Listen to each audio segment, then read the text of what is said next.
Entering the Mayo Experience. That Mayo Experience. That Mayo Experience. That Mayo Experience. Experience. Welcome to another edition of the Dogger Pass podcast. This for UFC Fight Night Busan. Korean Zombie versus Frankie Edgar. Paul Shaughnessy here. Look, Mom, no hands.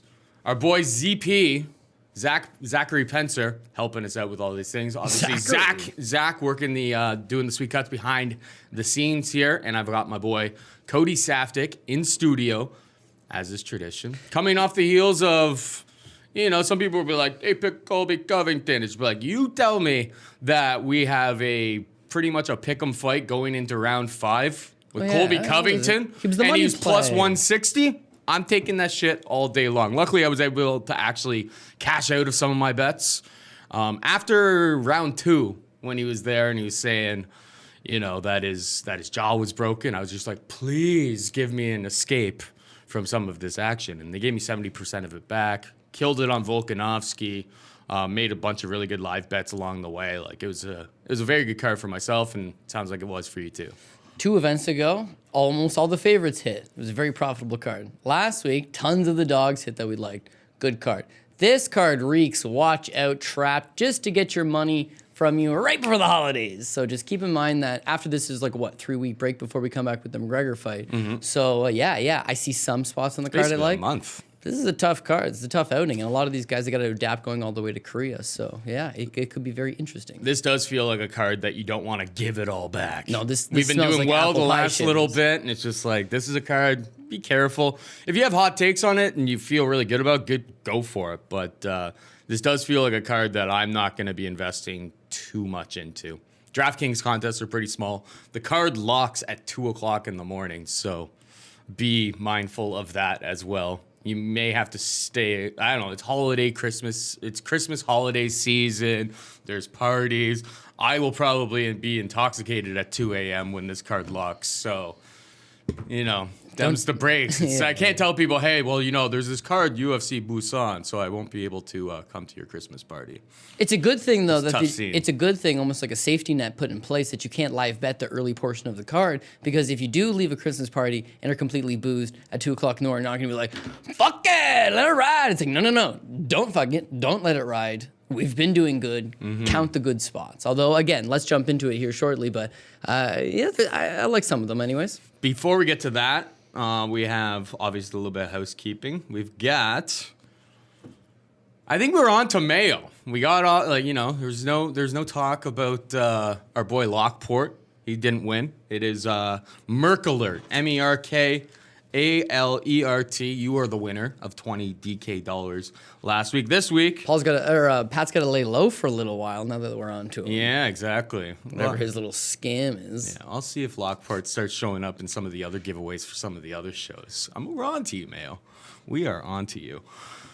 But Merkalert, congratulations. You're the winner of $20 DK. We actually, again, forgot to set up for this episode what our giveaway was going to be. So we're going to mail it in.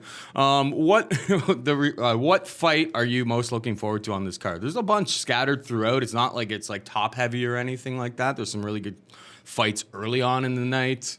And there's some really good ones in the main, co-main, and third fight down. So tell us who you are most excited to see at UFC Busan. Leave your DK handle and obviously give the episode a like. Nothing is possible unless you give the episode a like. Now, we might as well just get into the action, right? Yeah, for sure. Chan Sung-jung takes on Frankie Edgar. Frankie Edgar coming in for Brian Ortega. It's not the latest of notice, but it's only been like a month type of thing. Chan Sung-jung, minus 175. Frankie Edgar, plus 155. Who you got here, Cody? Well, I mean, I think Frankie Edgar hit the lottery, so to speak, to get this fight. He was originally scheduled to take on Corey Sandhagen in like 3 weeks later, so he's not fully coming in short notice. Yes, he's short notice. He has to travel all the way to Korea. Yes, he's short notice. He now has to fight the Korean Zombie. At 145. And he's going back to 45 because this was supposed to be his 35-pound debut against Sandhagen. So, yeah, different things have been kind of put in place. But at the same time, he should be well prepared, the Frankie Edgar that you've come to know and expect. Only at 38 years old, he's not that same guy that we've come to know and expect. His wrestling chops used to be his go-to. The guy can strike. He's a wrestler boxer. But he's just got relentless pacing, great wrestling. And so far, his last fight against Max Holloway, 1 for 15, but it's Max Holloway. Prior to that, Cub Swanson. Swanson, not really known for his takedown defense. 0 for 8 against Cub Swanson. And the fight before that, he got knocked out by Brian Ortega. You almost get a feeling that Frankie Edgar's coming now near the end of his career. Yep. And I hate when the UFC does this, Paul. Let's take aging former champion, veteran, name brand fighter Frankie Edgar and feed him to the Lions. And that's what we're going to do with Sandhagen. We're coming off an event. We're coming off of Aldo versus Moraes, wherever that exact train of thought was. Faber versus Jan. It's the same fucking thing here, right? You don't got a little bit of both in the last. You don't need to be put. Yeah, and listen, I have a huge bias here, but I kind of thought Moraes landed the better punches. Could Aldo have gotten the split decision? Yeah, it was a close enough fight. He was way more competitive than Faber, but the matchmaking was the same. You take that young, up-and-coming prospect who's probably going to benefit from that nice rub over the aging legend. Might not make total style as a stylistical fight. Probably doesn't make a whole lot of sense, but you do it to move one guy up the ranks, right? In this case, it's like, boom, I can get out of the Corey Sandhagen fight. 45, I'm used to it. I've been fighting there for the last number of years. And I could take on Korean Zombie, who's 32 years old. He's a little bit older. He's a name guy. He's not going to be this young, hot. If this was Edgar versus Sandhagen, all over Sandhagen. Yep, if this is Zombie versus Ortega, I'd like to say I'd be all over Ortega. But, you know, he had that knee issue, and he's been off for a while. So, like, who knows realistically how that one would have boiled over. But now we've got a different matchup. All I'm saying is this a way better matchup for Frankie Edgar here. Do I think he can come back through for 155? I don't know. I'm getting the sense that without the takedowns, he's got to rely on his striking. Can he rely on his striking for 25 minutes against Korean Zombie? He can outstrike him in pockets. I see a speed advantage for him. Yeah. I see that Frankie, in and out of the pocket. He likes to double up the jab. He likes to go 2-3 punch combinations. He likes to throw hooks. He likes to mix up to the body of the head. He is faster, and he's agile on his feet. Korean Zombie plods forward. He's flat-footed. He'll stand right there. He'll get chewed up first round or two. Mm-hmm. But it's after that he's going to be landing these punches. And one thing in looking at tape study on Frankie Edgar always dips his head, right? The guys that are able to throw uppercuts hit Frankie Edgar, hurt Frankie Edgar. The other guys that don't throw uppercuts don't nail him with that combination whatsoever, right? The Jeremy Stevens fight, right? It's a head kick, but he wobbles Frankie Edgar every which way but lose. The Brian Ortega fight, he knocks Frankie Edgar out. So that once cast iron chin might not be there anymore. Yep. That once gritty, tough, hard-nosed style wrestling might not be there anymore. And as far as the striking goes, again, I just don't know that I can rely on him winning for 25 minutes. So could he win this fight? Is he a live dog? I do believe he is a live dog. I don't know that I trust Korean Zombie at 175, but Korean Zombie is the play. I mean, he hasn't looked bad in his last couple of fights. And going back to that uppercut theory, right? Frankie dips his head, he gets hit by the uppercut. That's kind of a way to sting him. Max figured it out. Max figured it out because Ortega knocked him out with it, right? When Ortega knocked him out with it, it was like, oh shit, him and his coaches figured it out, right? Swanson, when you look at that fight, Swanson throws almost no fucking uppercuts whatsoever. But Holloway figures it out, goes in there, nails him with the uppercuts, right? I think that's a similar game plan from Chang Sung-jung. You look at his debut after doing his little military service in Korea, he comes back to the UFC against Dennis Bermudez. Bermudez moves similar to Frankie Edgar. He's short, he's 5'6", he's a wrestler boxer, he's in and out of the pocket. He's got a lot of similar traits, although he's obviously not Frankie Edgar. But he nails him with the uppercut, he times him, he hits him with it, he stings him. If he stings Frankie, it's gonna be either a long night of just getting battered around like the Max fight, or a short night of just getting caught and getting put down. And then you go back to his last fight for Korean Zombie against Moicano. Moicano's your boy. Moicano's my boy. This guy's been looking the part. That overhand right he clubs him with, first of all, comes out of nowhere, very fast. But the other thing is like, shit, this guy's got legitimate power. He stings people. He hurts people. Yair Rodriguez put up with 24 minutes and 59 seconds of getting brutalized by this guy before landing that elbow. That was a good fight, obviously, back and forth. But he can push these rounds later on. It's very interesting to think that like Frankie Edgar made his UFC debut in 2007, right? He beat Tyson Griffin. Yep. In like February 2007. That's something, it's the same year, like 6 months or 4 months before Korean Zombie ever makes his MMA debut. Like, Frankie's got all the world of mileage, all the world of experience. I just think he's kind of run down at this point. So, bad line, 175. Don't love that. But I think Korean Zombie, Chang Sung-jung is the proper play. Yeah, I agree with you. I think the power is the great equalizer here. Maybe Frankie can go back to the wrestling, but Yeah, we just haven't seen all that much of it, and he is as the division kind of develops, everyone's just so much bigger. Like Frankie is a 135er in the modern day of MMA for sure, and it's tough to hold a guy like Chan Sung Jung down for all of those rounds. I guess we haven't seen anybody utilize that game plan. Like Frankie Edgar is a quote unquote live dog, just not a place that I'm going to be going to. I think Chan Sung Jung by probably knockout like round 4 is kind of how I see this one playing out. Let's move on to the co-main event. We have Alexander Rakic taking on Volkan Oezdemir. Rakic is a minus 145 favorite. Volkan Oezdemir is plus 125. I like Rakic a lot here, I think. Rakic is quickly developing to be our boy. I mean, yeah, he's I doing almost good so feel far. like I'm like running into a trap here, though, because it almost seems too easy, doesn't it? The minus 145 there. We've never been high on Volkan Oezdemir. And the guy went on just this like miracle run, running through. He got a freaking title shot out of it. Got absolutely smashed against Rightfully DC. so. He should have never been there. He should but never have been there. It was a nice little run. Well, the guy has improved a lot. That he has. Like from who was the jabroni on the Bellator card back in the day? Kelly Anunson. Kelly Anunson. Yeah. I lost a lot of money on Volkan Oezdemir because of the tape of that fight, where I was just like, I mean, this fat like dart hall brawler is absolutely just running over top of this guy. He obviously had improved a lot of spots. Daniel Cormier was able to utilize the same thing that Kelly Anunson had been able to do, but Daniel Cormier is an Olympian-level wrestler. From what I've seen from Rakic, this guy seems like the real deal, though. He's worked on the grappling and stuff. I don't see that being really what he goes to. I just think he has a striking, specifically an MMA striking advantage in this spot. And minus 145 doesn't seem unreasonable. Out of a card where there's like a lot of chalk and stuff, this is a favorite that I can definitely see myself getting on board with, unless you talk me out of it. No, I think Rakic, again, he's young in the division. This is the most shallow of divisions. You're looking for contenders. This guy can be built up into something. Volkan Oezdemir, yeah, he's making some improvements, but at 30 years old, I'm not going to say we've seen the best of him.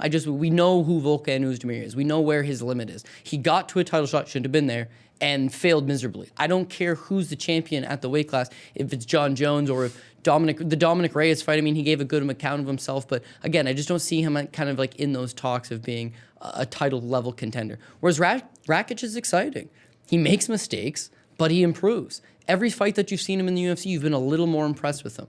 But is this a little too much too soon for him? That remains to be seen. This is a little like a battle of pride, I think, on the line, because Alexander Rakic is from Austria. He's Slavic background, but he's from Austria, whereas you have Oezdemir's from Switzerland. They're actually bordering countries.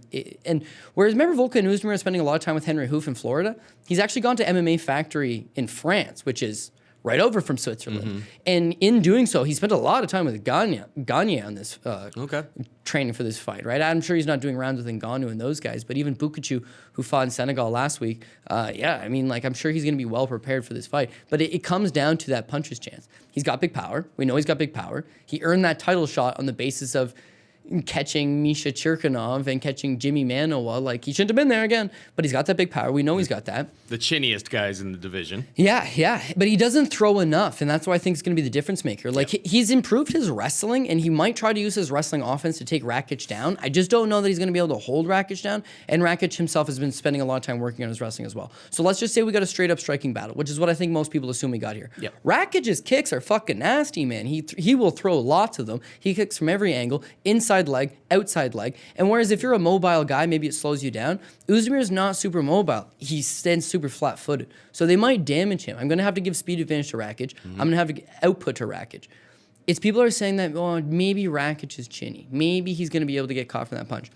What gives you that idea that he's chinny? The Devin Clark fight, where he got first knockdown of the round, it's a slip. He doesn't actually get knocked down. Second knockdown, that left hook he eats. Yeah, but he's immediately fine. He's not dazed from it. And then you remember, as soon as he recovers, Devin Clark puts him in a front headlock and just starts kneeing him, illegal knees. And Brian Beauchamp, it's in Toronto. Brian Beauchamp, everybody considers him a terrible referee. My opinion on that, not valid, but Brian Beauchamp just allows it to go. He takes 6 in the face and not phased. So I don't know that he's chinny. I don't know that you're just going to go and catch this guy. I've been impressed with him. The combination in his last fight that he used to knock out Mano was like 17 seconds.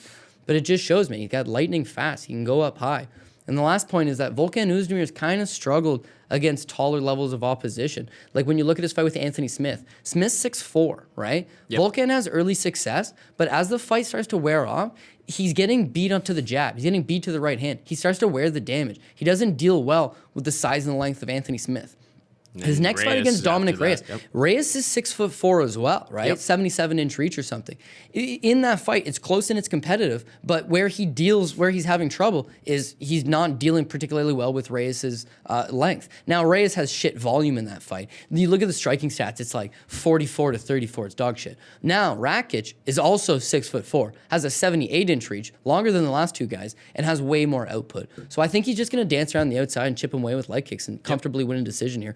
Minus 145, yeah, in on that. We'll talk about the DK side of it later. But it comes down to puncher's chance, right? Could he get clipped and get knocked out? It's a fucking fight. It's an MMA fight. Of course. It's a light heavyweight fight. Like, these guys have power. Yeah. And no time ain't got no time for this shit. He's going to go out there and he's going to try to get the job done.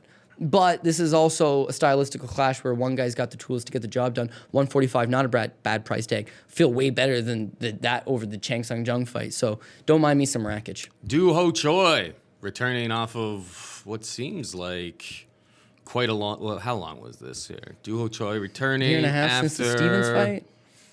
We're getting close to 2 years since the Stevens fight. The guy kind of appears and then disappears. Well, he's taking on... They've set him up real nice in this spot. Bringing over Charles Jourdain. Ho Choi is minus 300 favorite. Jourdain plus 250. I mean... Jourdain is being brought over to do a job here. The Korean Superboy losing to Cub Swanson in one of the greatest fights of all time. An absolute war, but we saw the deficiencies in his striking defense, of course, and then same thing with Jeremy Stephens, where it's Jeremy Stephens hits hard. And if you have holes in your striking defense, that's a problem. So some people may be like, all right, 2 years off, coming back. You know, Jourdain didn't look horrible in his UFC debut. Why don't we, we can fade this kid who looked like he had tons of talent. I kind of tend to think like he took 2 years off. I'm sure there was injuries and stuff along the way here, but he's probably improved a whole bunch. Hopefully he's improved a whole bunch during that time. Minus 300 is a big price to be laying if with that many question marks, but I mean, Ho Choi does look like he's got all of the skills except for that striking defense. Hopefully he's, cleaned that up in his game a little bit, and I see him rolling through Charles Jourdain here. What about you? He should roll. He should roll, even if he hasn't made any improvements, and I do expect improvements as well. I think he's 28 now, right? He's not quite the Korean Superman, but he's not necessarily the Korean Superboy anymore. I mean, he's kind of in that transition here at Wonder 28. Boy is like, 40 years old now. He refers to himself as Wonder Boy, so. Very strange, very strange. Yeah. Someone said the other day that, Wonder Boy's the kind of guy to clap after your plane lands. I'm like, oh my God, fuck, he totally is. True. Like, what the hell? Anyways, all jokes aside, yeah, you got a good fight here. If he has made the improvements, 26 to 28, I fully expect them. He's not too banged up. But if he hasn't, he's still got the skill set to beat Charles Jourdain. Yeah. He's a cleaner striker. No disrespect to Charles Jourdain's striking game, because he's a decent striker himself. But he's not particularly technical and clean, and Korean Superboy, that's his one thing. He's got laser precision. Jourdain leaves big gaps in his striking defense himself. So do I think Korean Superboy outstrikes him? Yes. Here's the one thing that I don't think many people are discussing or will discuss that I think will be a huge factor is that Jourdain can't stop a takedown for fucking shit. Cannot. And it's always been like that. Mm-hmm. He fought TJ Laramie in TKO, and it's just it's a joke. He can't take down nothing. And TJ Laramie, mostly known as a kickboxer himself. And then in his fight with Des Green, yes, it's at 155. Should he have been fighting at 155 pounds in the UFC? No. Should he have been fighting at 155 pounds to begin with? No. Is he going to be better suited in this fight at 145 pounds? Yes. But Des Green goes 5 for 5 on takedowns, man. But if he wants the takedown, he gets it. Now, Ho Choi doesn't appear to have much of a takedown game himself, but he does. Just you haven't really seen in all these fights that become these drag-out striking wars. He hasn't really had to rely on it, but he's got a good outside trip. He's good at peeling guys off the cage, and I could fully see him outstriking Jourdain long enough to take him down. Now, again, something that I don't think a lot of people are talking about is you talk about, his striking deficiencies and he's getting hit a lot. I almost think it's a bit of a cardio issue. Like when you look at his initial run in the UFC, he knocks out Juan Manuel Puig in like 18 seconds. It's a first round finish. Everybody knocked out Juan Manuel Puig. Now, Sam Sicilia's a tough enough guy, but he hasn't got a great chin, and he knocks out Sam Sicilia in the first round. And then Thiago Tavares, he gets taken down twice early in that fight, but the kid's got a good ground game, man. Let me tell you. That's why I think wrestling will be a part of this one. Doesn't want to get hit anymore. He's going to go to his ground game, I think. But the Thiago Tavares fight, like once he gets stood up, he crumples him in his spot, like dirty. Those are all first-round finishes. The next two fight are Cub Swanson, third round. He wins the first round. The wheels fall off after that. The Jeremy Stephens fight, he wins the first round. The wheels fall off after that. The difference is like Cub Swanson and Jeremy Stephens are not Charles Jourdain. They are just way leagues above. So if the wheels fall off and he's up 2 and he's in Korea and he doesn't get finished, and like why is Jourdain going to have some type of magical power that, like the guy that we went... haven't seen before. Yeah, like, I don't know. It's a fight again. Yeah, could he catch something? Could he land some flying knee? Could he land a kick? Yeah. And the kid's got a great gas tank. That's his only path to victory. He's outgunned here. He's given up the striking advantage. He's given up the wrestling advantage. He's giving up the grappling advantage. But he's got a hell of a gas tank on him. And if he can stretch this into later rounds, maybe he can make it interesting. But I'm not willing to back that, even at 250. So Duho Choi minus 300, I think that's a play. And if I was gonna, we'll get to it at the end of the show. But I think it's worthy of throwing on some parlays and being half comfortable with.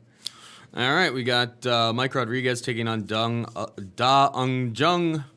Mike Rodriguez minus 130 favorite. Da Ung Jung plus 110. Any hot leans here? Yeah, I'm going to go with Mike Rodriguez. Sorry, Pamio's got the iPad, so I'm rolling on my phone just to make sure I'm getting names and shit right. But yeah, Dunyan just not impressive at all. He's only 26 years old still. Local Korean fighter, obviously. Comes to the UFC, makes his debut against that Kadis Ibragimov, right? And I'm rolling on Kadis Ibragimov. He's a former M1 champ. I like Ibragimov.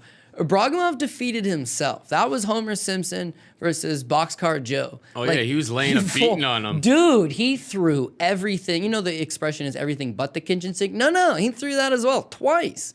And just all Dung Jung had to do was stand up, and that's what he did. He didn't really show all that much. His wrestling, he shot no takedowns. He's able to stuff a takedown here and there. His striking, it mostly relied on putting your hands up and just avoiding Ibragimov's flurry. Ibragimov didn't even go to the body. Like, really all he had to do was shell up, which he did. And then late in the third round, when Ibragimov was bleeding and tired and just done in, he throws on that standing guillotine choke. I don't think none of that's going to be afforded here against Mike Rodriguez. Rodriguez's problem here is that being 6'4", and he has a 82.5-inch reach. Like, it's just a freakish long reach. The guy is a freak athlete. Won his Contender Series show by flying knockout. And then so far in the UFC, it's been mixed results. His fight with Adam Milstead, striking clinic. His other two fights, he looks good when it's standing, but as soon as you rush this guy and put him up against the cage, you just have your way. His last fight, especially against Allen, just not a great showing in terms of he was getting out wrestled. But man, the guy has pockets of brilliance with his striking. And that's going to be the big difference here because Dung Jung has shown no ability to actually take the fight to the ground. Yep. So Rodriguez probably just stays on the outside, uses his kicks, got nasty kicks, got nasty straight punches. Fucking guy is really long for the weight class. That is your detriment against wrestlers. This isn't a wrestler. Yep. Minus 130 looks like a great price tag. And yeah, am I super confident in it? No. We are in Korea, local Korean fighter who's known for great durability and being able to push a pace and take this into deeper waters. He's going to pose threats, but Rodriguez has got the tools. Rodriguez should get a win. A minus 130, I don't mind it overly. And Marc-Andre Barriault taking on Jung Yong Park. Barriault minus 125 favorite. Park is plus 105. Barriault coming off of 2 straight losses. But you know what? He's hung around with guys that are UFC caliber guys. Andrew Sanchez, a lot of people thought that he won that fight against Sanchez. That was the one in Ottawa, I believe. Yeah. He was definitely down 2 because of the wrestling. Just held him. In the third round, he rallied. He started bombing on him, and Sanchez has been chinny in the past. Was able to hold on, but he was basically pulling guard by the end. He was just trying to survive the if last that fight could have won another couple minutes, he probably finishes Andrew Sanchez, and then he loses by split decision to Christoph Jocko, a ranked contender. Yeah. Who's been around for a long time, pretty well-rounded all-around guy. So, it's 2 losses. It doesn't look great, but it's not too bad. Young Park getting anaconda choked by Anthony Hernandez. You can't put money on a guy like this in the UFC. Like, Anthony Hernandez doesn't belong at this level either. Like, he's been pretty disappointing as far as I'm considered. It's hard for me to not think that Barriault gets the first win of his UFC career in this spot. I don't think very highly of Park. What about you? Okay, so I agree on a lot of those same points. Is that like Barriault should win this fight? Barriault has fought in the better level of opposition, and he's hung with a better level of opposition. Whereas Jung Park, the fight with Anthony Fluffy Hernandez, like, man, he got taken down 4 or 5 times in the first round. He got right back up every time. But it was just like, it's right there for you. So what's your fall back on? Do you have striking? No, this guy's a cookie cutter, right? And when I look at the fight prior, right, with Dong Jung's a cookie cutter too. So how do you beat a cookie cutter? You got to have some X factor that you're going to go with. Reich Rodriguez has that X factor that he's a far superior striker with his length, should be able to stay on the outside and win it. Barriault himself, and I hate to say this, he's my boy. He's from Quebec. He's a French guy. C'est la vie. He's a cookie cutter as well, you know, but he's really rugged. And is that ruggedness going to be enough to win you a decision here? It's probably going to go to the decision in the sense that Barriault, he's a grinder of sorts. He's not a grinder with his wrestling. He just wears on you, holds you up against the cage, batters you. At range, he takes your best punch. He keeps coming forward. He tries to double up on you. Is he clean with his punches? No. Does he have a tremendous amount of power? No. But he can hurt you. He keeps you honest. And he's just always working. He's always working. Sanchez, way better wrestling. He held up Barriault against the cage like nothing. Jotko, when he wanted to control him up against the cage, he did it like nothing. I don't see that here in Jung Park. I mean, he gave up a lot of grappling disadvantages in his last fight against Hernandez. He's probably going to be giving up a grappling disadvantage here. But Barrios doesn't got the ring IQ to be like, I'm going to out-wrestle him. Yeah. They're going to get into a slang and bang. If they do get into a slang and bang, it's going to be a close fight. If it is a close fight, I'm not fully confident that we're going to get it on the judges' scorecard. So where I'm saying is that... Well, we are in Korea. No, I know. And now coming at all the dogs here, Edgar's so far, actually, he's the dog with a chance if you're looking at them. I'm not feeling old Volkan, although I can see you make that argument for him. I don't like Charles. I don't like Dong Jung. Between Rodriguez and Barriault, they're both one's -30, 125. I don't see both of these North American fighters coming out of here both with the win. One of them is going to get a close decision loss. One of them is going to get squeaked on. Somebody's going to get beef bulagied, is what you're saying? Yeah, but I have no Home faith cooking? to tell. I have no faith to tell you that that's going to be our first dog play of the night. So I'm going to hit a fat pass on that one, and that'll be the first pass of the night. We got Mr. Perfect, Kyung Ho Kang taking on Ping Wan Liu. Kyung Ho Kang -255, Liu +215. This line just seems a little bit wide. I like your boy, Mr. Perfect. I think he can go to the wrestling, and when he goes to the wrestling, he can really dominate. The guy's super solid from that respect. Don't be fooled by his 16-8 record. The guy's pretty solid. Super solid. I know that he's ranked on Tapology as being the 35th ranked bantamweight worldwide. Like, I think that's probably closer to like 20. Like, the guy can hang with the top 20, I think. On a good night, yeah. On a good night. But yeah, -255, like, that's a little bit too much to be adding to the parlays. I got to be really, really, really, really convinced that he's going to win to be adding him in. I'm sure the degenerate in me will have him on a few long shots, but I won't be hammering this line, I'll tell you that much. Yeah. I thought the same thing. Like, man, this guy is my boy, and this guy has been good to me in the past and made me money. But very few times, other than the Teruto Ishihara fight, do you watch him and just like rub your hands together and count the money before you get it. Like, he's in close fights, man. He's got significant grappling advantage. Not grappling, wrestling. The guy's very, very strong. He's got clean technique. He can get guys to the ground. Once he's on the ground, if he takes your back, oh man, body triangle, mad control, good ground and pound, keeps going. His cardio seems to check out. However, he does fall apart late in third rounds. He wins the early portions of fights, and it's whether he puts you away or can go up and survive. But yeah, I mean, like, there are a couple issues. There's a couple times where you don't love it. When you see 255, it scares you. But then looking at Peng Yu Lim, it's like, this is the perfect opponent for my boy, Mr. Perfect. Like, it's the perfect opponent. Peng Yu Liu has done absolutely nothing in terms of his UFC tenure so far. He was an unranked Chinese fighter before coming to the UFC, makes his debut against Damian Stasiak, dog against Damian Stasiak. And you know what? To his credit, that's probably his career victory right there, is beating Stasiak, who's long since been cut from the UFC, can't hang. It's that second fight against Martin Day.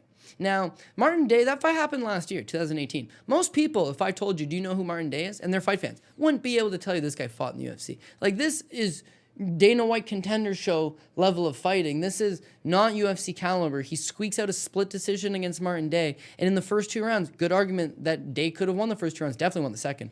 But he takes him down and he controls him. Whatever the fuck he wants. He takes him down, he controls him. Then his fight against Jonathan Martinez didn't even need to take him down. He just beat the shit out of him standing. Yep. So like, this guy can't strike. This guy can't wrestle. He doesn't have a ton of paths to victory here. Stasiak's thing is he's a black belt, but he also can't wrestle or strike. So that fight, I can see him winning that because it's like low-level striking affair. But in this particular matchup against Kang, he's giving up the striking advantage. But Kang should be smart enough to just realize he has a significant grappling and wrestling advantage. Take him down, dominate him, could submit him, could choke him out, could pound him out. But that's where the mad advantage lies, and that's why he's a big favorite. 255 isn't 300, you know what I mean? Like, Duho Choi's 300, and this guy seems like there's a way cleaner path to victory. Duho Choi's...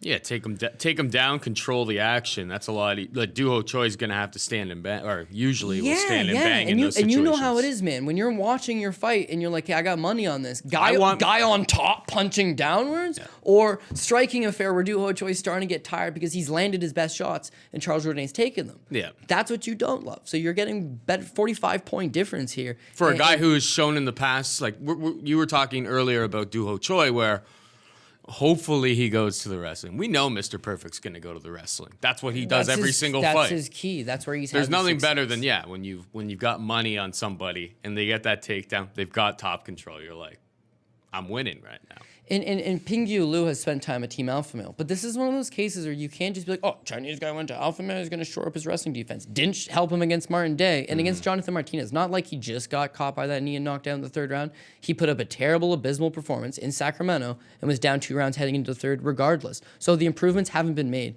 And, there's so many fights, so many names, but Cody Stamen, arguable robbery against, who's the other Alpha Male kid? He's like 20-year-old prospect, just draw with Cody Stamen.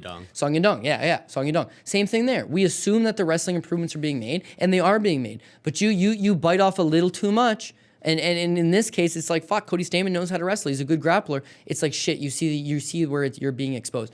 That's what we're going to see here, is that he's just as good as Cody Stamen in his ability to get the fight to the ground, not as good of a clean grappler. But if he just does that rinse and repeat for 2 rounds, he's going to get the decision in Korea. So, yeah, Mr. Perfect 255, do not mind that. We got Cyril Gane taking on Tanner Boser. Man, they're sending a lot of Canadians over here to just feeding them to the wolves. They're the 2 biggest dogs. Cyril Gane is the biggest favorite on the card. Well, and then Barriault's got even money. Minus 700 favorite. Tanner Boser plus 500. I just don't see how Boser's strategy is a lot of leg kicks and keeping distance and all of these types of things against an absolute mutant like Cyril Gane, who's really good. Striking, grappling has improved mightily as well. Everything that Boser does, I just don't understand how he utilizes that game plan and pulls it off against Cyril Gane. Minus 700, the price is super high, but I mean, we've been on the Gane train since he made his debut 2 fights ago. This guy looks like the real deal, Holyfield. He trains with Francis Ngannou. Obviously, he was doing some work with Volkan Oezdemir. Like, they've got some guys coming into that French camp. It's getting a little bit more recognized. Hells yeah. That's a good team they got going on. It's a minus 700, but the way that Boser wins fights, it's not going to work here. He's giving up a lot of speed, power, pretty much everything that you look for in a heavyweight fight. So Gane rolls again. I want to see this guy take on some guys in the top 10 because I think he's already ready for that. Yeah. The question shouldn't be, is Gane going to win? Hard to make an argument otherwise. Is this Gane going to finish? Because then maybe you can get some additional value on a Gane by decision or fight goes the distance, whatever the case may be. But yeah, Boser's got a good game for what heavyweight presents to you. It's a lot of guys that are very slow and not very mobile and don't have great gas tanks. And the wrestling level is not very high. So even though he's not some great wrestler, he just stays to the outside. He's a karate black belt. He kicks away. He maintains his distance. He's a decision machine. Yep. But he's also very durable, right? So being that, Gane's got all the advantage. He's a better striker. He's a better wrestler. He's a better grappler. Even though he's not as experienced in MMA, because of his Muay Thai career, he's had way more professional fights. Like, yeah, he should be fine here. It's just it's a case of, is he going to track him down, knock him out? In MMA, he finds these guys. He knocks them out. His last couple of fights, he's been able to rely on his grappling a little bit, and he's submitting these guys. But Boser's not really known for getting submitted. And, yeah, he got knocked out by Tim Hague one time in like 7 seconds. Rest in peace, Tim Hague. Outside of that, dude, I mean, the guy spent like 2-3 years in Russia fighting decent Russian heavyweights and living to tell the tale. Yep. So, yeah, I got Gane, no doubt. He'll be on parlays, no doubt. Do you like inside the distance or by decision? By decision, I'm I'm seeing leaning plus towards 305. That's what I'm leaning towards, if we're being honest here. Is that like Boser's smart enough to realize like I'm not gonna fully engage this guy in the pocket. I'm gonna maintain my distance. And Gane is gonna realize quickly, I think, I'm winning these exchanges. This guy keeps running away. I'm comfortably ahead on the scorecards. Yep. Why chase it? You know. Another good thing mean, about he this trains MMA factory is they're not gonna push it. You know, they're smart. They got good ring IQ. Yeah, we've seen it with Ngannou for ages. We Takes would always his say everyone was like, time. "Oh, he's gonna get the first round finish." It's like Let it happen. Let it happen. he's in the always second round if he needs to. Frankie Murder. It's like unless you want to if you just want to throw down, he will. But he is. You come at him, yeah, but Boser's not going to come at this guy, No, he's right? So not. that's the difference. And we've seen it, with Ngannou so many times where it's just like the guy. We always say he plays with his food. He takes his time. He waits for the perfect moment to kind of set itself up. I see a lot of the same in also, Cyril Gane. yeah, also Gane is a murderous striker and all these different things, but we got to keep in mind here that he's 239. I don't think he has he's Ngannou power. He's 239 and Gane is 255. Like they're large men, but like one's a lot larger and known strictly for his power punching. This guy's known for being light, agile. He's got better good striker. grappling than Frankie. Yeah, better grappling and potentially, I would think, better gas tank, right? The last point, and then we can move on, is that if I'm Fernand Lopez at MMA Factory in France, right? They're thinking the same thing we're thinking, eh? We want to see him fight somebody good. Yep. This guy's probably realizes, even though my kid's 5-0 here, they're going to try to push him along here. UFC, look what they did to Hardy. They gave him a couple softball matchups, and then all of a sudden you're fighting a headliner in Russia. You're fighting ranked contenders. Like, shit gets popping pretty quick here. This might be the last time he's going to go off as a 7-1 favorite over somebody. If he's comfortably going in there, why get the first round finish? Why try to put this guy away as quick as possible? Get round time. Yep. Go out there and get your round time. And if he goes that route, Boser's going to survive. And if Boser's going to survive, did you say plus 305? Plus 305 by decisions. Minus 185 inside the distance. And honestly, Is there it's over he- 1.5? It's What's a the over heavy. 1.5? It's a heavyweight fight. Let me look at it again. What did it open up as? wouldn't be Because too it probably hasn't shabby been at open all. for very, very long. Gane by decision opened at 295. It's getting bigger. Man, it's a heavyweight fight.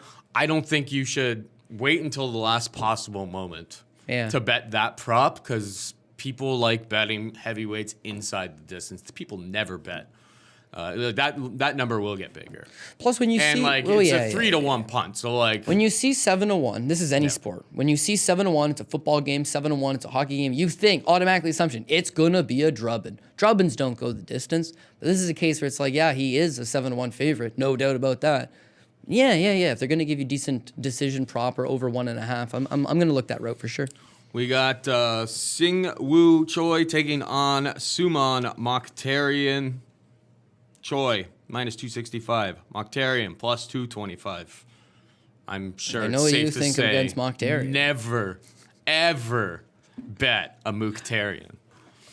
Mokhtarian. That's what I actually call them. These guys are awful.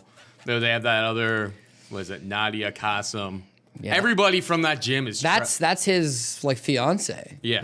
Suman. Everybody from this gym is terrible. Suman, who's the I mean, other guy? Suman got a tough break Georgiev, last time. Alex- They sent him in there against Alex Sadiq Georgiev? Yosef, and that was like the most predictable result that we had seen in like 2019. Like you knew. Took some shots, man, because he was protesting the stoppage. It was like, what are you doing, Yeah, man? no, This that guy, you should be sending this guy a Christmas card. Yeah, that referee saved his life Of because like he was course. just gonna. He was just all. It was potentially a little bit early, but it's like Every punch I was don't landing see flush. how this ends any differently than Sadiq Yosef by 30 by more knockout. punches, yeah. Now this is a much more winnable fight, I suppose, for Mokhtarian, but I mean I'm not gonna touch it. It's probably a pass unless you talk me off the ledge otherwise. No, I'm gonna hit like a hard pass as well. Anytime we can fade Suman, we're in. Anytime we can fade any of the Mokhtarians, we're in. Yeah, but this guy's not great. Yeah, he's not great. In 225, 265, like that's a wide margin here. I'd like the 225 on Mokhtarian, but I ain't gonna bet Mokhtarian. And whereas, yeah, man, he's going all the way to Korea to get his ass kicked. He's from Australia. Like that isn't all that far of a distance comparatively speaking to some of these other fighters on the card. So I would have to say that we've seen nothing. Suman's known for his striking, right? Neither guy can really grapple. Both guys are, I can't say essentially what happened was they fought a bunch of low-level guys in Australia, right? They're part of Australian top team, which despite sounding like American top team or Canadian top team or Brazilian top team, is not recognized as one of the top teams. They've just fought absolute cans. That got them to the UFC. Neither one of them haven't even a glimpse of success in the UFC. You forget with Mokhtarian as well. Not only did Sodiq Youssef absolutely rearrange him in his UFC debut, but he was on the Ultimate Fighter. He couldn't even get past that. Couldn't even get through one fight through that. And he's known for his striking, but so does Nadia Kassim. And then when shit goes down, it's like they have no technique. They've got no ability to keep them off him. The issue is that they've given him Sungwoo Choi. Contractually, they're probably obligated to give Sungwoo Choi a fight. There's really nobody on the roster that's going to be ultra competitive against this guy. But we got Sumo Mokhtarian, and he's from Australia, so it's not a super long distance to shuttle him in from. Why not go with that? Sungwoo Choi, he's 0-2 in the UFC. Made his debut against Movsar Evloev. Jesus Christ. Yeah, that's a tough matchup. Yeah, goddamn right it is. And he went 15 minutes, but Movsar Evloev's not really a finisher. He's a decision machine. Yeah, not really super impressed with that. And then the Gavin Tucker fight, I gave him some credit. Tucker's been off a long time. He's damaged goods. He's got some shaky confidence. Maybe this kid can pull out that one. He just, again, and I can't call all the Korean fighters cookie cutters, but like, there's no X factor with this guy. His striking is very mediocre. His wrestling is very mediocre. His gas tank's okay. He can take a decent punch. I think that they're going to get into striking exchanges. Well, it's a fight. Obviously, they're going to. The way I see it playing out is that it'll largely play out on its feet. Only this guy can take the punch and Mokhtarian will fall apart. Mokhtarian's going to land early. Maybe this is a live bet scenario, whereas if this guy actually wins a round, you can try to get a better price on Sungwoo Choi to eventually take it 2 and 3. But I do see it probably going either late stoppage for Choi or it goes to 3 rounds and he's going to pick up a decision, being that it's in his hometown. They're not going to care for the theatrics from Mokhtarian. So this is the hardest of the hard passes because it's not even like tempting because of a good price. It what appears to be, could be potentially a 50-50 fight that ain't priced that right. And it's one of the 50-50 fights that you don't just automatically take the dog because it's a Mokhtarian, right? So you're going to probably just hit a pass on this one and move on. Just never bet a Mokhtarian. No, why? Never, or anybody associated with them. Nobody associated with that gym. Just don't bet them because like they don't belong at this level. Remember that Alex Gordeev? He fought Ishmagulov. It was just like, what is this guy doing? Like, he was just lammed. What was his name again? Sorry? Alex Gordeev. Yes. And he fought Ishmagulov. Gorgees? Yeah, Gorgees. I believe so, yeah. Yeah. He fought Ishmagulov, and it was like, he was so happy that he made it the decision. But again, Ishmagulov, not a finisher. The entire gym gets brought in to lose. Like, that's... The UFC must know. Sometimes when they're in Australia, maybe they'll get them a fight that's like borderline winnable, and they still lose, so... Never a Mokhtarian. Never, ever, ever a Mokhtarian. We got Omar Morales taking on Dong Young Ma. Not that Dong Young. I hate how he's not Dong Young Kim anymore. He should be Dong Young Kim, especially but with not the other that one Dong being Young. apparently gone. Take the name back. Maestro. Vanished. Yeah, Maestro is plus Ma. 165 dog. Omar Morales is minus 190. I worry about my boy Dong Young Ma. That Marco Polo Reyes fight. I mean, how can you really blame him? One of the best fights of all time. One of the greatest fights of all time. That just took so much out of this guy. Never been the same. Never been the same. He could. I wonder if he can maybe like lean on his judo background here. Maybe get some like hip takedowns, that type of thing. But this guy usually just ends up just trading in the pocket, and I think Omar Morales has more power than him. Probably be able to find a finish. I'm not entirely sold on him. Obviously, just coming off of one Contender Series win and spent some time in Bellator as well. But this guy's a power puncher. That's how he usually wins fights. And I think the durability, I know he got finished in round 3 against Marco Polo Reyes, but the durability really suffered after that day. He was never the same guy. He actually won 3 fights over low-level guys, and then it became apparent that when he got hit, it was like, oh... Yeah. Polo Reyes hit you with gigantic bombs, square in the chin. Why is it that like these short shots are stumbling you? But it's like, oh shit. Like that life-changing experience. It was 100% it was so violent. Dude, it was the very first fight on what ended up being, in my opinion, the greatest pay-per-view I've ever seen. Michael Bisping knocked out Luke Rockhold, which is like such a momentous event, nobody saw it coming. This fight, or Dong Young Ma versus the Marco Polo Reyes, ended up being fight of the night when being the first fight on like the early prelims. Lawler versus Rory. Most people didn't even watch the fight, and it was just like, oh shit. They fit it on the broadcast, I think. They were like, okay, this shit's nuts, so we gotta get it done. But I watched it twice. Neither one of those guys has ever been the same since that night. No, that was like Arturo Gotti, Mickey Ward, like non-ranked contenders, not have any placement in the division that put on a historical showing. You know, at least Forrest Griffin, Stephen Bonner, it wasn't even as epic as this in hindsight when you look back. But at least it's like, yeah, one guy went on to win a world title and the other guy went on to have a decent career in his own right. Like this was two guys, right place, right time, huge moment. The thing is, yeah, dude, like you said, his chin's been shattered since then. And we keep making, I've been picking against him, but you can hear the excuses being like, maybe he's going to be able to outgun this guy. Maybe he's going to get into a strike. It's gone, dude. The Devontae Smith fight, the excuse there, even though he got KO'd in the first round, is like, Devontae Smith. Guy hit so unbelievably hard.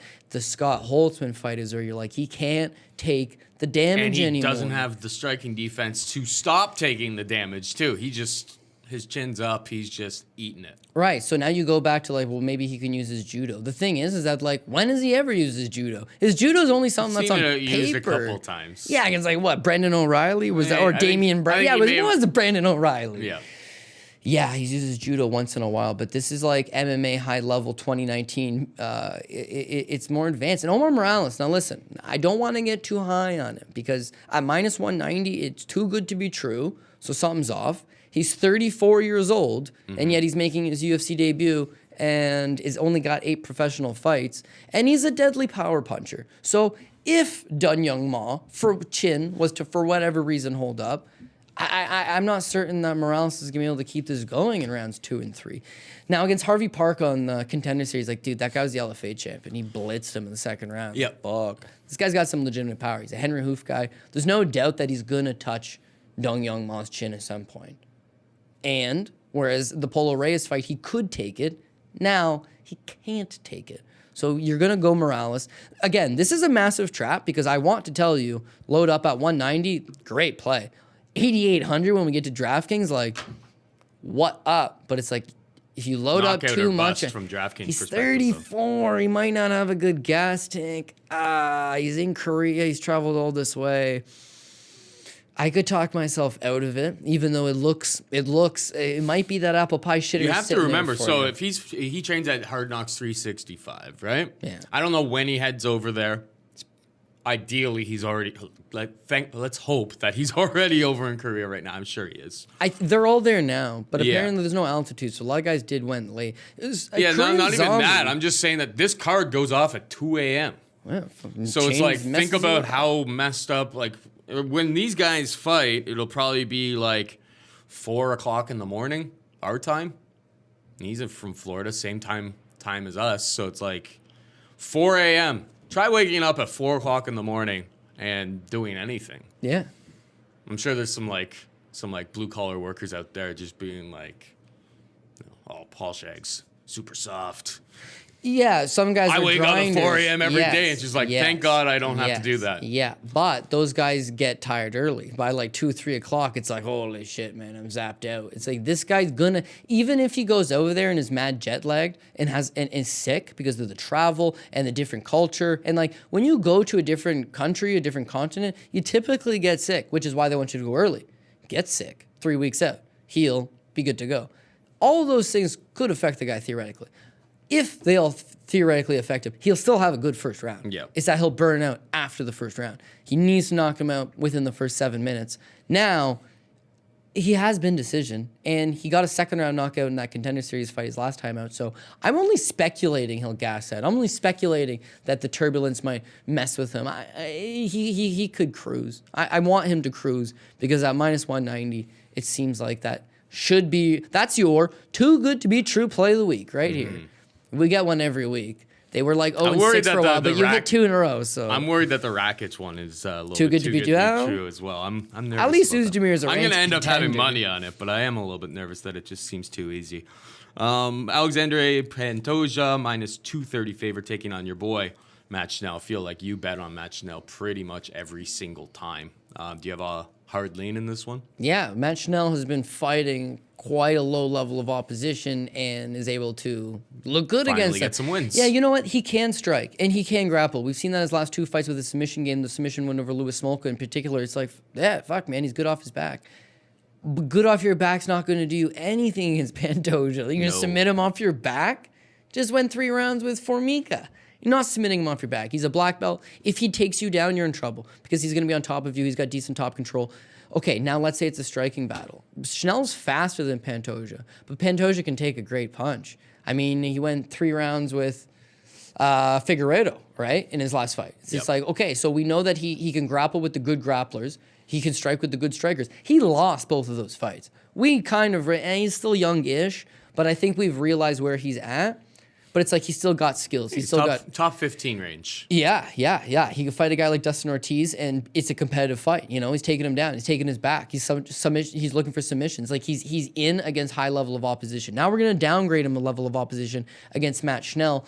Schnell, he's wiped out that low level of flyweight, and now we're only going to keep the elite level guys around. So he needs to come out here and get a win over Pantoja. But again, he's not going to have the wrestling, nor does he want to take Pantoja down, whereas Pantoja could take him down and beat him on top. Pantoja could submit him. I don't see him catching him in something lucky. And if this is just a striking match, yes, Schnell's faster. Yes, Schnell will land some punches. But I don't think he's got the chin to go out there. Hector Sandoval caught him in octave. Font, I'll give you a pass there, kid. No big deal there. Rob Font's Rob Font. But Hector Sandoval, 25, catches him, knocks him out. First, minute of the fight. I can't get behind him being in a 3-round striking match. The last couple wins for him have been nice because he's been getting it over quickly. Getting it over quickly with the submissions. When the fights draw out, we have seen him go to decision, it's like there's lapses in your game. And that's where Pantoja should shine through. Yep. So Pantoja 230, I mean, yeah, listen, he's the favorite. He seems like a comfortable favorite. I wouldn't like him as far as the draft. Maybe he could get that finish, but 91's a heavy price tag. But for 230, that's as much as I'd be willing to pay for him. But I fully recognize that's a fair price tag. It's your boy, Ronnie Barcelos taking on Saeed Nurmagomedov, Habib's cousin. Is it though? I don't know. Habib I think has it is. 37 cousins. He's related to him everybody somehow, who grew but up I in don't his know. hometown and trained how. at the same gym, they basically all referred to. His last name's Nurmagomedov. Yeah, but he's related in some way, shape, or form. Yeah, all right. Yeah. Let's not get into the details. We've ran down this path before. Either way, it's pretty much a straight pick. Barcelos minus 115, Nurmagomedov minus 105. Where are you going here? Okay, so I got announced. I got scrapped. I was happy with that because Raoni, that's my boy. I wasn't super high up on the matchup. Gets rebooked. Son of a bitch. Looks like we're actually going to go through it this time. But this is going to be my dog play. Only it comes out, it's not a dog play. He's actually a somewhat slight favorite. Pretty much even money. Smart man, wise man, hit a pass on this. I'm going to go Barcelos because, again, he's my boy. I'm a ride or die for him. But this guy does nothing wrong. If he wasn't 34 years old, he'd be a serious threat to eventually become a title contender. But he's wrestling, love it, on point, striking, good hooks, good power, cardio. Maybe that's one of his little low points. His submission game's good. He does everything right. There's nothing to not like about him. He is hittable. He wears damage. He's not getting knocked out, but he will swell up. He will bleed. He will kind of wear some of that damage, which is not aesthetically pleasing for the judges, I suppose. But it's he's got it, right? Now we look at Saeed Nurmagomedov. If he is Khabib's cousin, and he is some type of Khabib prodigy, and he is using his wrestling, maybe he's a threat here, but he's not. He's a striker. He wants to strike. He likes to dazzle. He likes to throw spinning attacks. In his last couple fights, it hasn't looked bad. But I go back to the Scoggins fight. Mix up the striking with the wrestling. Make this kid work. And that's what Raoni does. Raoni's going to strike with him long enough to set him up, try to wrestle a little bit. Now, Nurmagomedov had one fight at 125, which was his fight with Justin Scoggins. Other fights are all 135. Whereas Barcelos is the former RFA 45-pound champ. He's a little bit bigger. He's a little bit thicker. He's a little bit sizable. Would you be surprised to know that Barcelos is giving up 3 inches in the reach department? Yeah, but that's one of those situations some guys have. I seen another guy in this card. No, I mean, Max Holloway versus Volkanovski on the weekend was... Volkanovski was shockingly 5 inches shorter, but had a reach advantage. Yeah, well, Max has got a slight little reach, and he's always been like that. Well, it's based on the frame, right? It's 68 and a half inches. A thicker inches, frame, just the shoulder width is so much longer. So Max has probably similar length arms to Volkanovski, but Volkanovski's so much wider that's where he picks up the reach advantage. The Volka and Oezdemir fight, he's 6 foot, or I think he's 6 foot. He's not even, maybe 6'2". But anyways, he's not even like I was mentioning all those always fight, this guy's 6'4", this guy's 6'4". He's got a 77-inch reach. He has a massive reach for how his height. It's just punching upwards and punching downwards definitely changes it. Same thing with Frankie Edgar. Frankie Edgar has a 72-inch reach, but he's only 5'6". It's a good reach. Only when you look at Frankie fights, he's always punching upwards, so it's like it's not as effective. Back to this fight, yeah, Barcelos has a short reach, but he's going to get in the pocket, hopefully stings this guy, and then takes him down. If he's getting takedowns and he's riding up top control, I think he gets the win. If it's a striking battle, he can have success. It's just I don't love... he's not slow, but Nurmagomedov seems to have a speed advantage and a kicking advantage. And what I don't want to see play out is him running around and just kicking Barcelos, intercepting him as around he's chasing him around. Avoid that. Make this an actual fight. Keep it in close quarters. I think he wins. But that's not a good price tag. You should pass. I'll play it. But that's Nurmagomedov has a good chance of winning this fight. You know what they say. It's a lean either way. I'm just going with Raoni because he's been good to me. I owe him another one. If Sambo was easy, they'd call it jiu-jitsu. This guy can do it all, though, man. He wrestled on, like, really the Brazilian national team. Like, again, 34 is like, fuck, his upside's not there. Whereas Saeed's young, he's going to be around. We're seeing the end product for Rowney right now. But the end product's but pretty Saeed's damn got good. holes. A savvy veteran will beat him on his rise to the top, and this may be that spot. Miranda Granger takes on Amanda Lemos. Granger is minus 185 favorite. Lemos is plus 165. Anything here? Yeah, again, it should be a pass, but I don't have any dogs on this card, so we are going to go with Amanda Lemos or Lemos or however it's going to be pronounced. But she's been on a 2-year USADA ban, and prior to that got beat up by Leslie Smith. Is she married to like that Giacomo Lemos, who also has a USADA ban? Oh, yeah, and he was supposed to fight Is Tanner Boser. Is this his wife? I don't know, but she's coming off a 2-year ban. I wonder where, so you know where she got the goods if that's the case. Yeah, she's the former Jungle Fight 135-pound champ. She doesn't look overly terrible. In fact, she's going to have, I think, should have a striking advantage here. The one thing that's kind of got me half hesitant is when you think about 2-year USADA ban, you think, Jesus, man, that's a lot of ring rust to be coming back to. That's a lot of inactivity to overcome. Whereas Granger's been active. Granger's a go-getter. Granger's been, continuously competing. That's a huge advantage. But remember Amanda Ribas? Amanda Ribas had a 3-year USADA ban. She didn't compete for 3 years. True. She comes back and fights Emily Whitmire. The whole narrative in that fight is that this girl hasn't fought in 3 years and she's not allowed to use her juice anymore. She made a lot of improvements and she smoked through Whitmire. She follows up that performance with probably her biggest win to date, and now over a Mackenzie Dern, and now she's got to fight with Paige Van Zandt. It's like the inactivity might not matter. A huge difference there, though, is that Amanda Ribas took between 23 and 26 off. That's where your improvements happen.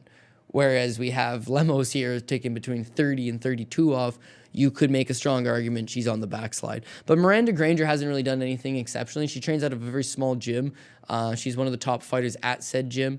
And she's just got a basic fundamental set of skills. I mean, her striking's not very impressive. I think Lemos could take the advantage there. The one thing that I'm going to agree why Granger's going to have probably a good advantage here is that with Lemos being on that long layoff, her coming back, her going all the way to Korea, is that it probably will affect her gas tank in some way. And the Leslie Smith fight, she didn't have. Now, Leslie Smith pushes a hell of a pace, but she gassed out and just allowed it to happen. And that would be the problem here, is that if Granger goes out there and pushes a pace on her, tires her out, breaks her confidence, that maybe she just puts her through the paces and picks up the decision victory. But I'm not going to bet Granger, especially at 185. It's either a hard pass or a Lemos 165. And finally, we have Ryan Benoit taking on Hailey Alateng. Benoit minus 120 favorite. Alateng plus 100. Who you got? I got to go with Ryan Benoit. Now, he's also dealing with a pretty long layoff, and that's something that, you never love. You're never getting behind, but he's Ryan Benoit's very strange, man. I mean, he debuts in the UFC, and it's like there's some promise there. Like, I think his UFC debut, he fought Josh Sampo. Josh Sampo, and Josh Sampo missed weight, right? And so that fight ends up being fight of the night. But Sampo's ineligible for fight of the night because he missed weight. So Benoit makes $100,000. He comes back from that fight and he knocks out Sergio Pettis. I don't know if he got a bonus for that fight, but I'm going to assume the UFC might have given him something, right? Probably. So now you have, let's say, the neighborhood of, with your win bonuses and your sponsor money, like $160,000. And then he's just like, after that, it's like it's win-loss, win-loss, win-loss. Literally, we go back to 2012 versus Joseph Sandoval, win. His whole career in the UFC. Follow-up fight, lost to Anthony Burchak. Follow-up after that, win. That was MFC, loss, that Burchak win. fight. It was in Alberta. Loss, win, loss, win.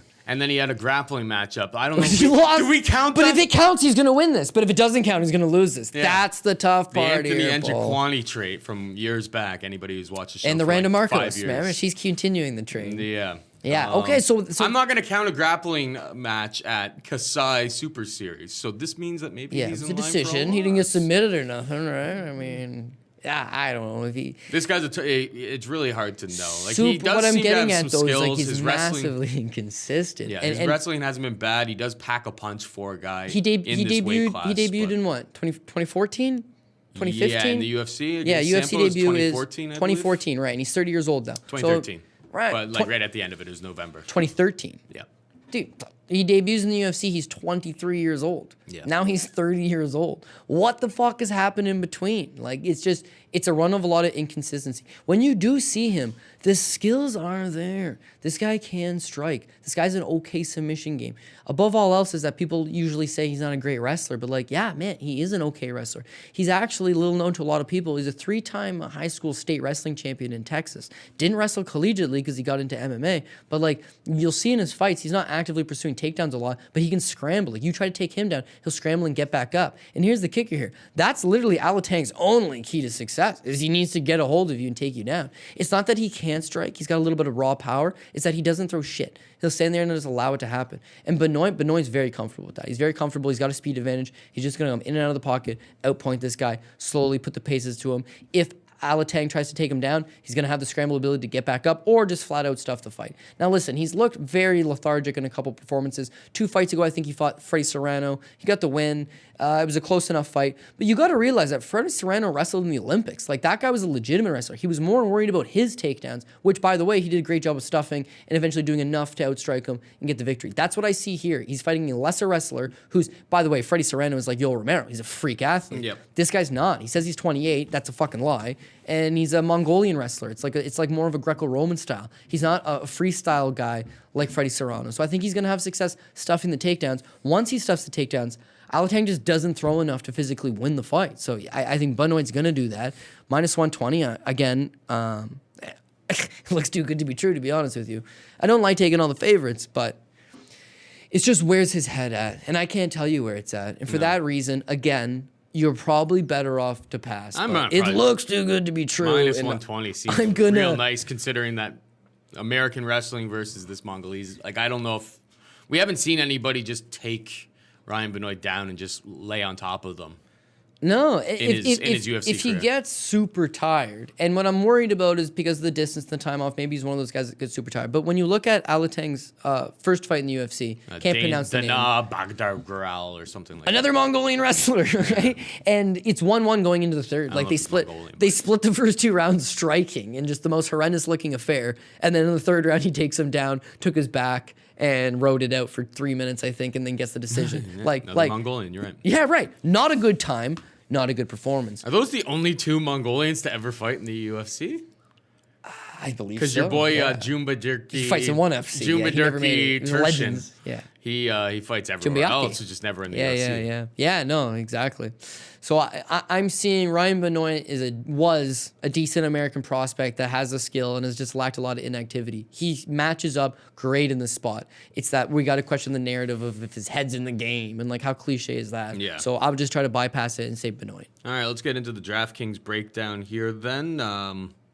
Start at the top. You have Cyril Gane taking on Tanner Boser. It sounds like, well, because you were leaning towards decision, that 9,600, that is a hefty price tag to pay up for Cyril Gane. That's one of the flaws in the DraftKings system is that, like, let's say you had won 25 fights in a row, but they were all by decision, then you're a decision machine. But if you were a 7-1 favorite over a guy that came into the UFC all banged up, they can't make you $8,400. You have to reflect that pricing. He's a 7-1 favorite. Now, he's got a great track record of finishing. Kid you not, this guy is dangerous. He's got striking. He's got grappling. It's just the stylistical clash is that whereas we were talking about Boser's success happens, he fights At distance and throws kicks. He's an unorthodox type of heavyweight, right? He doesn't fight like the rest of the guys. Gane's been crushing Rafael Pessoa, does not fucking move, right? These other guys don't move. They're sitting ducks for him. Boser might present a moving target. If that's the case, And then the last thing there, everybody's going to want a piece of Gane. He's a huge favorite, and everybody likes him right now. Oh, he's the next big thing. Oh, he's the next big thing. I mean, his inside the distance prop is like leaps and bounds way wider than anybody else. He's minus 185 inside the distance, so people are going to be all over that. He should be high ownership. And if that's the case, let's say this does go to decision, fucking avoid it. Mm-hmm. So that would be my move there. Duho Choi is 9,400. He's knockout or bust again, right? Like, Yeah, if he doesn't get that first round knockout, I don't see him getting over 100 points. If he's a 3-1 favorite, and he's a rightfully so 3-1 favorite over most guys, then that is a play to look at. The thing is that he just happened to get one of those guys who's a dog who's got a chin. And Jourdain does got a chin. Never been knocked out. Has taken some good punches. Rolls with it. Great gas tank. Keeps going. I think he fade off Duho Choi for the 9,400. Kang 9,200. Yeah, I think Kang Kang definitely a look. He can submit this guy. By the way, like he's got good grappling, good submissions. What he did to Ishihara first round, just takes him down, takes his back, chokes him out. Again, he's got a very good ability to take the back. And I don't know that Pyongyu Lim's going to be able to fight off these submission attempts repeatedly. Not especially if you Lim, you mean. Yeah, Hungyu Lim. Kyungwon Lu. Hungyu Lim's absolutely gigantic and probably would fight them off. But yeah, Pyongyu Lu, sorry. I don't think that the Chinese fighter is going to have the takedown defense to consistently keep him off of him. And a great thing here with Mr. Perfect is if he doesn't take the back, he just gets the takedown, and Pyongyu Lu, for whatever reason, his ability to get back up, take him back down. Ground transitions is the sexiest way to get points nowadays. Yeah, knockdowns are nice, right? Significant strikes are cool. Takedowns, we've always loved takedowns, but it's like style on the guy in the ground. Mm-hmm. He has the ability to get multiple takedowns, get transition points, a little bit of ground and pound sprinkled in the mix. We're going to fade off those top two guys. We have a little bit of money. For the $9,200, I'm leaning more towards that direction. I skipped over by accident Sing Woo Choi, who's 9,300. He's taking on a Mokhtarian, so he's always in play. Yeah. If you're taking on a Mokhtarian, you're always in play. But that's a hefty price tag too for what I kind of see as being knockout or bust again.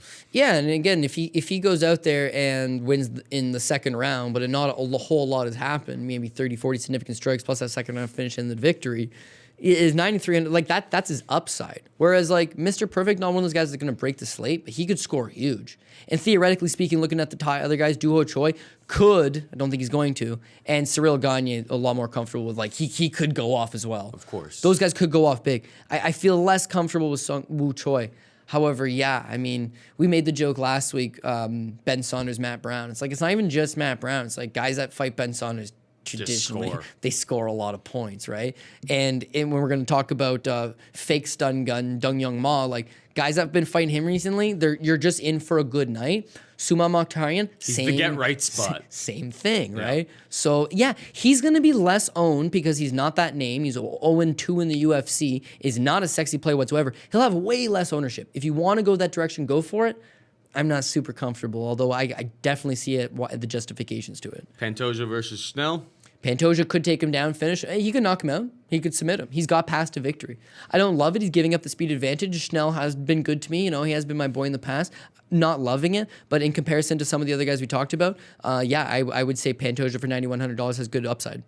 Where are we now? Chen Sung Jung, main event. One thing I forgot to mention, 9,072. I forgot to mention this about Chang Sung Jung, very interesting to me, is that Chang Sung Jung's originally supposed to take on Brian Ortega, right? Brian Ortega, he's been working on his striking, but like realistically speaking, he's going to try to grab a hold of you. He's going to try to grab a limb. He's going to try to choke you out or 100%. Take a limb home with him. 100%. So like out of all the camps in the world, it's like where could you possibly go would be the best place to get you ready for that type of game plan. It's like this one doesn't even jump off to the regular person, but he goes to Fight Ready MMA. It was Henry Cejudo, Captain Eric, and all those boys, right? The Pitbull brothers, and like that's where he's been the last like 8 or 9 weeks. And he literally went to the NCAA like national title wrestling match, like Penn State was in it. He's just immersed himself in wrestling. Now Ortega falls off, and it's like, oh fuck, I was working on my wrestling so much because I just want to keep this guy standing. But now in the Frankie fight, interesting. Frankie doesn't win fights unless he mixes in the takedowns. He does not win, especially this day and age. He doesn't win clean. Well, yeah, he beat Cub Swanson, but you know, Cub shot a little bit as well.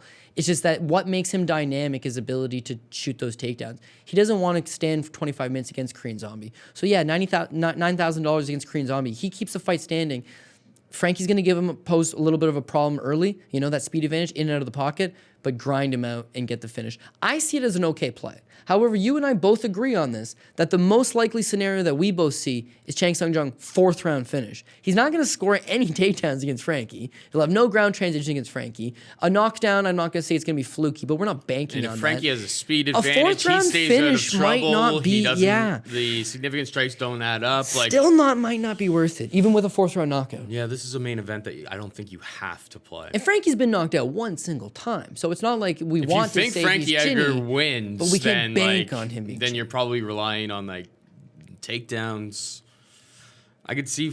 I don't know. He can get takedowns. It's just I'm losing confidence in his ability to score them now that Yeah.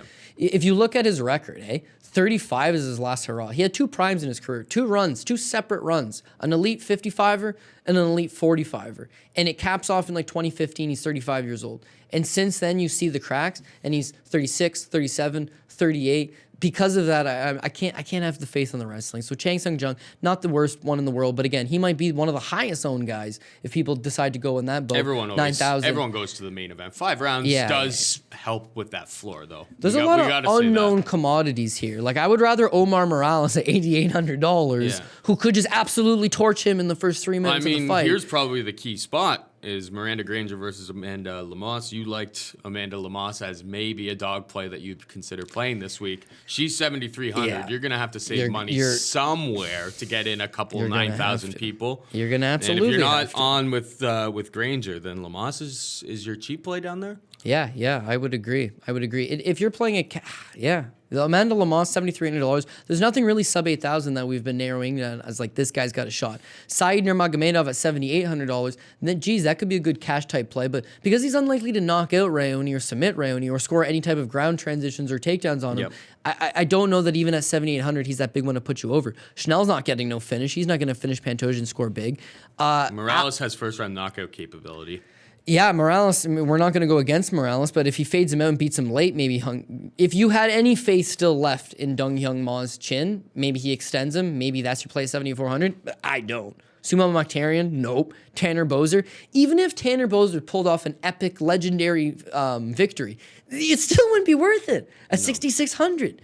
He would get his decision victory, 40 significant strikes, and that is it. Yeah, let me have a look here. You keep talking there for a second. Pyungyu Liu, his path to victory against Mr. Perfect, it's not going to be enough to score enough points. Yeah, Boser, took when he won against Spitz, he scored 77 points. That's his absolute. And that is Daniel Spitz. On one leg. Yeah. Daniel Spitz is the most hittable guy in the division. He's 6'5", 6'6". This is not. He's 6'7". Yeah, he's 6'7". This is not a comparable matchup whatsoever. No, So he's not going to be landing 93 significant strikes. There was no takedowns. No takedowns against Spitz. That's a guy you can just take down and smash.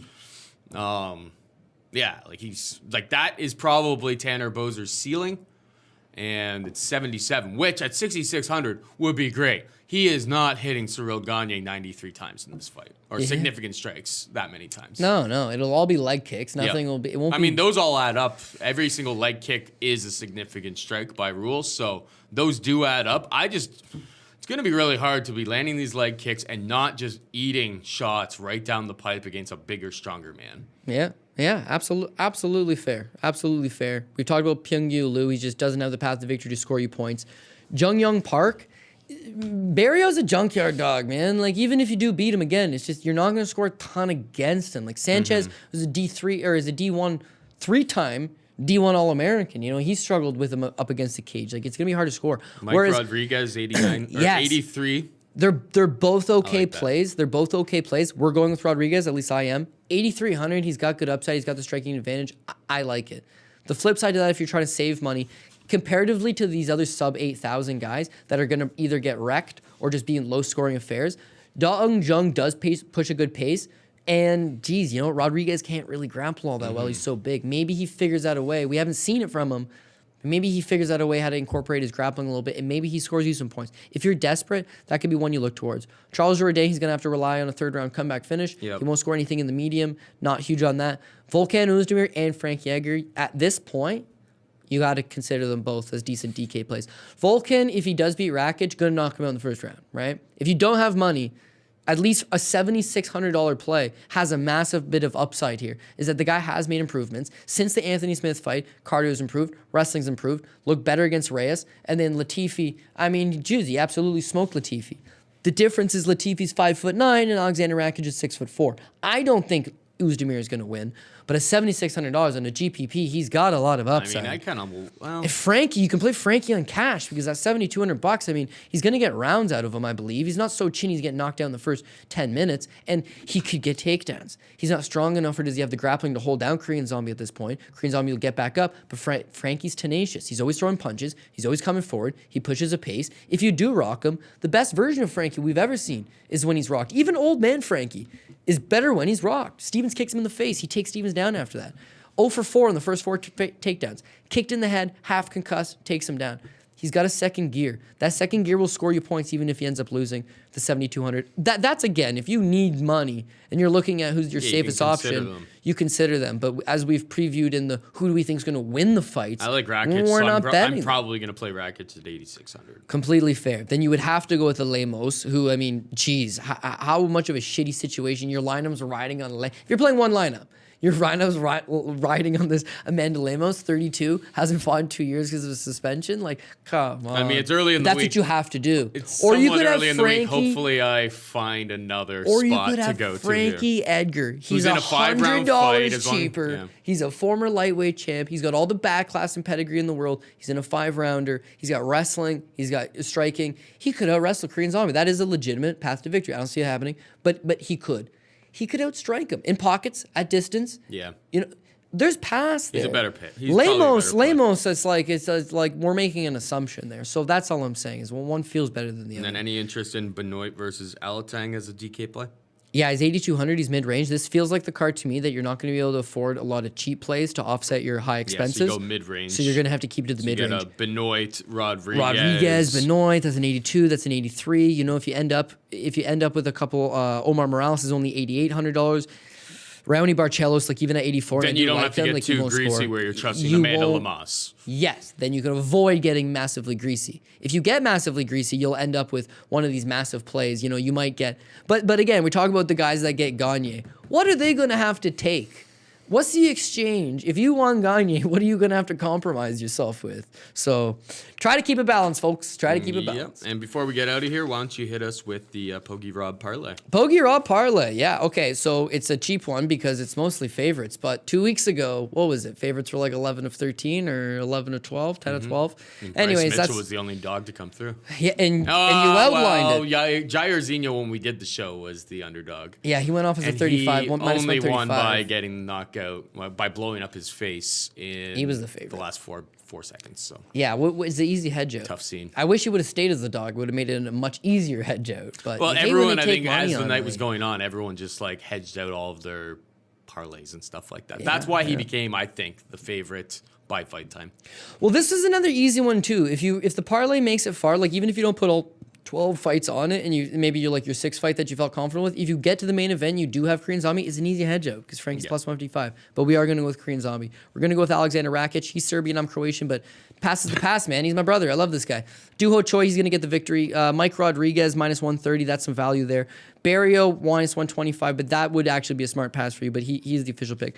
Kang Kang, Mr. Perfect, love him, 255. Cyril Gane, 700. Huge price tag, obviously warranted. He's a top prospect. Sungwoo Choi, 265. And yeah, he is the pick. I ain't taking Mokhtarian, but like, again, you should. I don't want to touch that price. Yeah. Listen, he either looks like $1 million. Mokhtarian. He either looks like $1 million and you're like, man, I should have gone all in on him. Or he doesn't and you're like, 265. I'm glad I sat on the sidelines for this one. Omar Morales, this is a trap, I know it, but I will set my foot in it gladly. Minus 190. Pantoja 230 again. That seems like a pretty good price tag, even though I don't love paying big price tags on guys. Raoni Barcelos 115. This could be like my Matt Sales one, where I openly was like, Sales is going to lose to Bryce Mitchell, but you know, I'm a Sales guy. Only Barcelos is really my guy. Like I'm not going to bail out on him. Minus 115. He's the play, but you'd be smart to pass. But I'm not going to tell you to pass. I'm saying you're smart to pass. Ride with me on this one, Raoni Barcelos. Let's go. Amanda Lemos, by virtue of being the only fucking underdog on the card that looks half decent in my initial opinion. And then we're going to go with Ryan Benoit. He's minus 20, you know, even enough. Whereas we don't got a lot of dogs. We do have Benoit minus 120, Raoni Barcelos minus 115. Barriault just passed on that one. Rodriguez -130 and Rakic 145. 4 in there that are sub 150. That's value as far as I'm concerned. You sprinkle in some of those other heavy favorites with it, some over and under props. I think we cap off the year on a high note. It's been good so far. Don't blow your load here. But I think we're going to be heading into the Christmas break feeling good. After talking about with you, I think I'm going to make a play on Rakic. I'm going to make a play on Benoit. And I'll wait until Friday night to see if I can get a better price on the Gane by decision. It's plus 305 now. Maybe we can get up to plus 350. Nothing too big. As I said at the beginning of the show, this feels like a card where it's just like, if we've had a few good cards in a row, this feels like a prime opportunity to give it all back. Oh, yeah. This is the pinch Grinch where they're like, I'm going to pinch your savings. Let me see into your account. Get away from me, pinch Grinch. So those are probably going to end up being the 3 plays that I get onto here. But any final remarks? Any final thoughts? Yeah, I'll give you a little parlay just to shoot for it. But yeah, if you're not going all the way in. Yeah, I would go Omar Morales, -190. Put him with Pantoja, Rakic, Rodriguez, and Choi and Benoit. Oof. Bam, we're going for it. That's 6. Anyways, I would like to say happy holidays to everybody. This is the last show for the year, right? Yeah, next time we'll be back will be the return of Connor. Yeah, unless Connor gets arrested between now and then, which is very much in play based on what's been going on with this guy for the last few years. Maybe in the 3 weeks that we're off or something, we'll come up with some type of like end of year, what was your moment? What was your big dog play of the year? What was your big favorite? Something like that for like a New Year's thing. But I got to say, like, it's been a very solid year. We've had a lot of good episodes. We've had a lot of good picks. We've had some bad picks, but hey, that's the business that we're in. Thank you for all the audience and all the fans that keep sticking by us. And the numbers seem to be growing every week, seemingly. And the people are like core, good amount of people that are loyal to the product. So I just really want to say I'm appreciative to all of them. And to you, as always. Now that we got a switcher, Zach kicking some ass. It's like you honestly sound just like a lot more relieved. I mean, when distressed. My hands aren't sweating. Like I don't know what to do with my hands when they're not doing this. I know. I was holding my hand together like this because usually I'm all over the place. Yeah, but it's definitely a lot less stress. Thank you to Zach, obviously, for stepping up and in to help us out with this. And there's going to be a lot more Zach moving forward. What? And the last thing is, because this is a cheap weenie card here, there's a lot of Bellator fights on this weekend. They're doing like 3 spread out cards. So you got some underdog that you're big up on, aren't you? No, I hit Jeff Horn last night. Oh, okay. So that already hit. Yeah, I saw your tweet about it. Okay, so I spent last night watching some girls' camera. Okay, so Jeff Horn lost the first fight, so his team obviously destroyed all of the fucking footage, not on anywhere to be found. But there's this girl that was at the venue on the first fight, found her Facebook, creeped it, didn't slide into the DMs, but yeah, she like filmed it from like, I don't know, the 8th row. And it's like Horn's fat and out of shape and bleeding right off the get-go, and it's competitive, and he gets stopped in the 9th of 10. So now he's in Brisbane, same place he was when he beat Pacquiao, which was arguably a rob job. And he just can't lose there. And it's just like, man, it's only a 10-round title fight. Like, title fight's supposed to be 12 rounds. They've made it specifically 10. It's in Brisbane. He's 275 underdog, and he was close in the last fight. And it's like, yeah, he rolled pretty fairly good anyways. So, yeah, that's boxing plays. If you care about boxing plays, hit me up, I guess. But you can follow Cody on Twitter at CJ Saftic for any of his big underdog boxing plays like that, but that wraps it up. That's 2 this year, so yeah, it's been a good year. That wraps it up for us this week. Hope you enjoyed this show. Thank you to Cody Saftic breaking down the fights with me as always. Thank you to Zach, ZP. We'll call him ZP. That's the new nickname, unless maybe people in the comment section will tell us a better nickname. But Zachary Pencer, thank you for helping us out this week. For Cody and Zach, I'm Paul saying goodbye and good luck. Experience!